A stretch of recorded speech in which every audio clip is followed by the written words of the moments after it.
السلام علیکم ورحمۃ اللہ وبرکاتہ۔ اگر آپ کا بچہ بلا وجہ بہت زیادہ روتا ہے، بہت زیادہ بچہ جو ہے وہ رو رہا ہے، بچے کو کوئی تکلیف ہے، کسی وجہ سے بچہ رو رہا ہے، بچے کے پیٹ میں درد ہے، بچے کو بخار ہے، تو وہ ایک الگ بات ہے، وہ ایک علیحدہ وجہ ہے۔ ایک یہ ہے کہ بغیر کسی وجہ کے بچہ بہت زیادہ رو رہا ہے، بچے کو کوئی تکلیف نہیں ہے، پیٹ میں درد نہیں ہے، کوئی بخار نہیں ہے، بلا وجہ بچہ رو رہا ہے، چڑچڑاپن ہے، ضد بہت کر رہا ہے، دودھ نہیں پیتا۔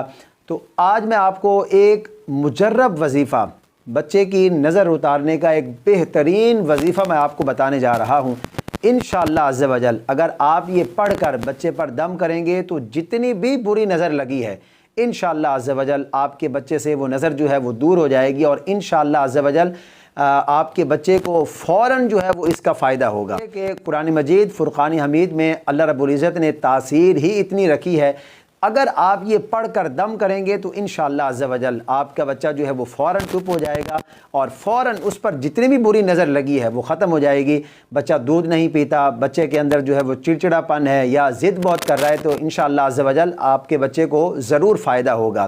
اور یہ جو دم میں آپ کو بتانے جا رہا ہوں، یہ دم، یہ وظیفہ بچے کی ماں بھی کر سکتی ہے، بچے کا والد بھی کر سکتا ہے، یا جو بھی گھر میں پڑا ہوا ہے وہ کر سکتا ہے، شرط ہے کہ وہ پاک ہونا چاہیے، اس کا غسل نہیں ہے تو اس کا غسل ہونا چاہیے، یہ کافی ہے۔ اب وہ دم کون سا ہے، توجہ کے ساتھ سنیے گا۔ دیکھیں، سب سے پہلے تو آپ نے جو ہے وہ 3 مرتبہ درود پاک پڑھ لینا ہے، زیادہ پڑھیں گے تو اور زیادہ بہتر ہے، 7 دفعہ پڑھ لیں، 9 دفعہ پڑھ لیں یا 11 دفعہ پڑھ لیں، کم سے کم 3 مرتبہ آپ نے درود پاک پڑھنا ہے۔ اب آپ یہ سوال کریں گے کہ درود پاک کون سا پڑھنا ہے، تو آپ کو جو بھی درود پاک آتا ہے آپ وہی پڑھ لیں، بہتر یہ ہے کہ آپ درود ابراہیمی پڑھ لیں۔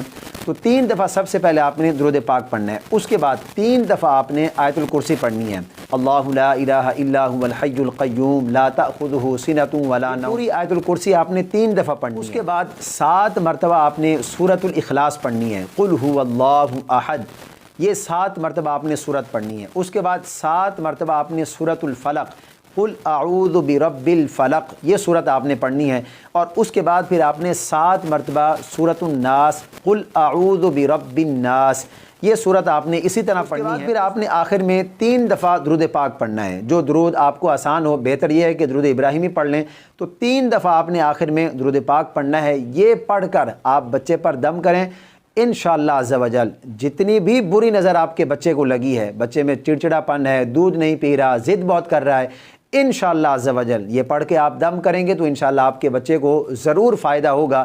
یہ وہ دم ہے جو ہمارے پاس بھی بہت ساری ہماری اسلامی بہنیں آتی ہیں، ہمارے اسلامی بھائی آتے ہیں کہ ہمارے بچے کو دم کر دیں، تو یہ وہ دم میں نے آپ کو بتایا ہے جو الحمدللہ ہم خود بھی کرتے ہیں، اور زیادہ اس سے جو ہے وہ فائدہ ہوتا ہے۔ تو آپ کے بچے کو کیسی ہی نظر کیوں نہیں لگی ہے، تو انشاءاللہ عز و جل آپ یہ پڑھ کے دم کیجئے، انشاءاللہ آپ کے بچے کو ضرور فائدہ ہوگا۔ میں امید کرتا ہوں آج کی یہ ویڈیو آپ کے لیے بہت زیادہ فائدہ مند ثابت ہوئی ہوگی۔ اس ویڈیو کو صدقہ جاریہ سمجھ کر اپنے دوستوں کے ساتھ، فیملی ممبرز کے ساتھ زیادہ سے زیادہ شیئر کیجئے، وہ اس پر عمل کریں گے تو ظاہر ہے آپ کو بھی اس کا ثواب ہوگا۔ مجھے اپنی خاص دعاؤں میں ضرور یاد رکھیے۔ اللہ رب العزت آپ کے اور ہم سب کے بچوں کو صحت و سلامتی والی لمبی زندگی عطا فرمائے۔